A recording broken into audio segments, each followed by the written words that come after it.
আসসালামু আলাইকুম প্রিয় দর্শক। সামনে কুরবানি আসছে। কুরবানির মাংস যেভাবে আমি রান্না করি সিম্পলভাবে, সিম্পল রেসিপিতে দেখানোর চেষ্টা করছি।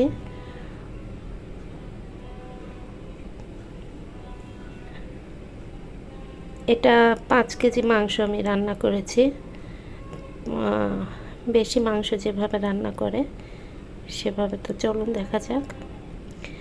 এখানে নিয়েছি আমি 4 কাপ পেঁয়াজ কুচি আর তেজপাতা 4টা। এখানে আদা রসুন বাটা 1 কাপ করে, কাঁচামরিচ শুকনো মরিচ 3টা।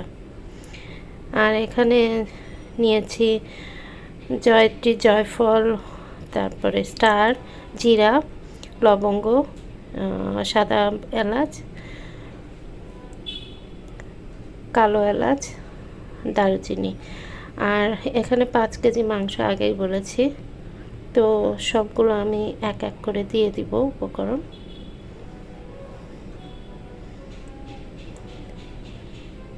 এখানে দিয়ে দিচ্ছি 4 কাপ। 5 কেজি গরুর মাংসতে আমি 5 কাপ পেঁয়াজ ইউজ করব। এর তো দিয়ে দিলাম আদা বাটা, কাঁচামরিচ, রসুন বাটা দিয়ে দিচ্ছি। তো 4 কাপ এখানে দিলাম, আর 1 কাপ আমি রেখে দিয়েছি, এটা পরে আমি দিব।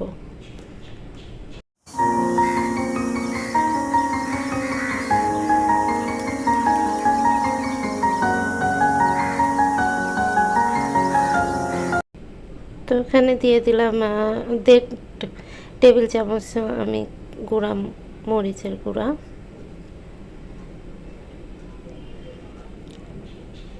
আর 1 টেবিল চামচের একটু বেশি আমি হলুদের গুঁড়া দিলাম।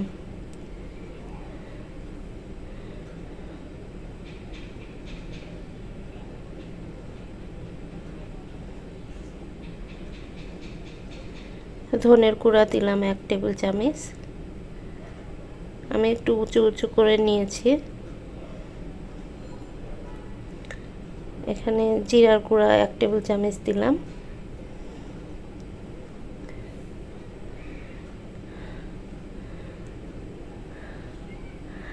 আর লবণটা আমি দিয়েছি, ওটা স্কিপ হয়ে গেছে, তো লবণটা আপনারা পরিমাণ মতন বুঝে নেবেন।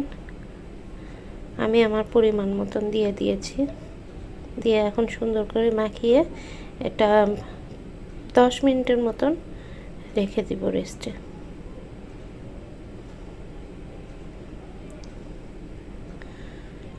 তো আমার চ্যানেলটা যদি আপনাদের ভালো লাগে আর আমার রান্না যদি ভালো লাগে,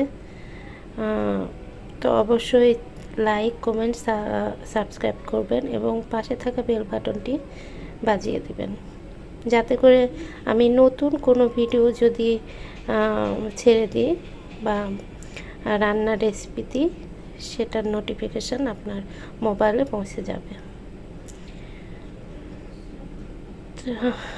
এই তো আমি এখানে 1 কাপ পরিমাণ যে বাকি পেঁয়াজটা ছিল সেটা দিয়ে দিয়েছি। আর এখানে তেল দিয়েছি আমি 4 টেবিল চামচ। যেহেতু গরুর মাংসে একটু চর্বি থাকে, তো এত পরিমাণ তেল দেওয়ার দরকার নাই। তারপরে আমি বেশিরভাগ চর্বিটা ফেলে দিয়েছি।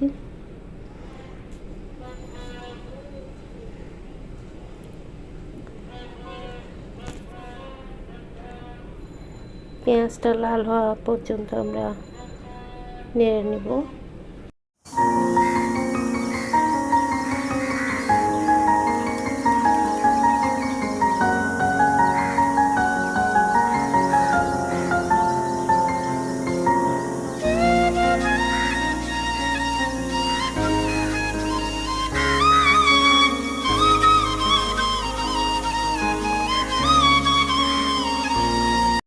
তো আমি বাসায় যেভাবে কুরবানিতে রান্না করি ঠিক সেভাবে সহজভাবে আপনাদেরকে দেখানোর চেষ্টা করছি।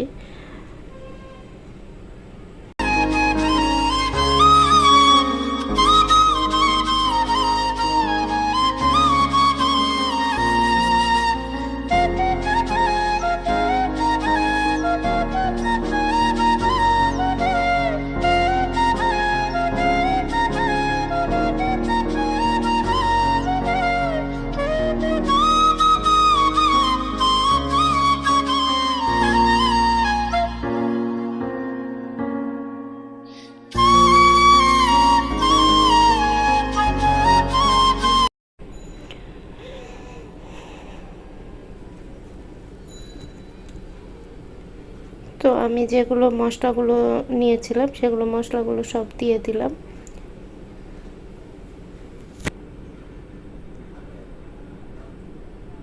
আমি কোনো মশলাই গুঁড়া করে দেই নাই।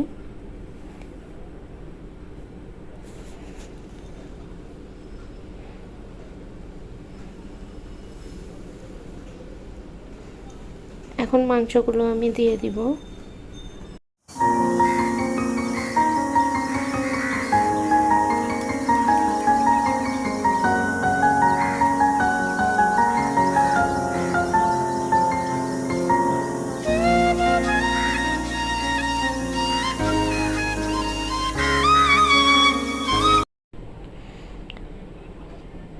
তখন মাংসগুলো আমি একটু নেড়ে দিব।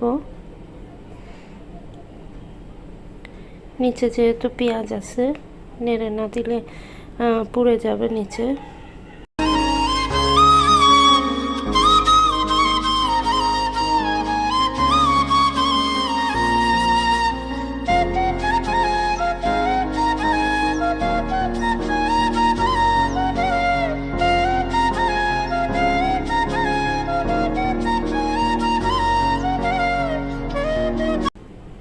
ভালো করে কষিয়ে নিয়ে একটু এখন আমি ঢেকে দিব।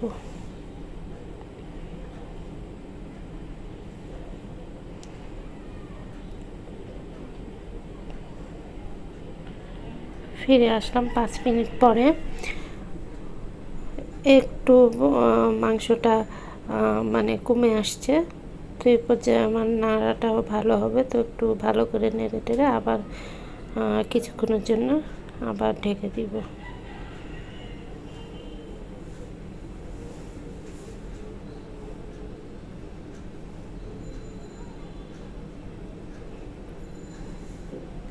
তো এই তো দেখেন পানি কিন্তু দেওয়া হয় নাই, তারপরেও প্রচুর পানি উঠে আসছে, মাংস থেকে বের হয়ে আসছে।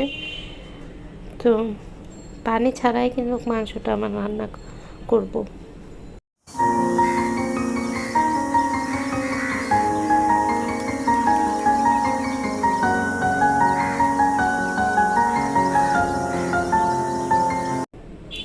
এখন কিন্তু মিডিয়াম আঁচে আমি রেখেছি মাংসটা। এভাবে মাংস আমার সিদ্ধ হয়ে আসবে।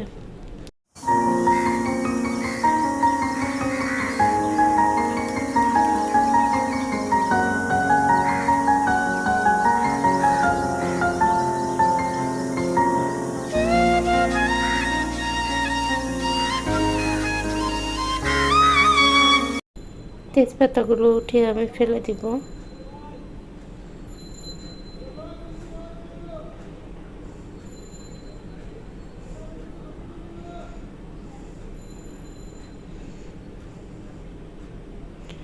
খুব সুন্দর একটা ঘ্রাণ বের হচ্ছে।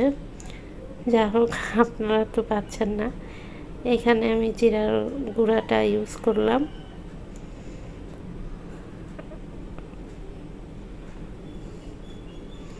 অন্য ইয়েতে আমি সসপ্যানে ঢেলে নিয়েছি।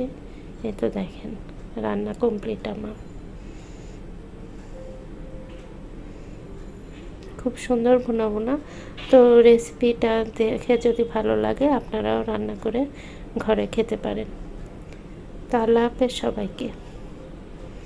ভিডিও দেখার জন্য ধন্যবাদ।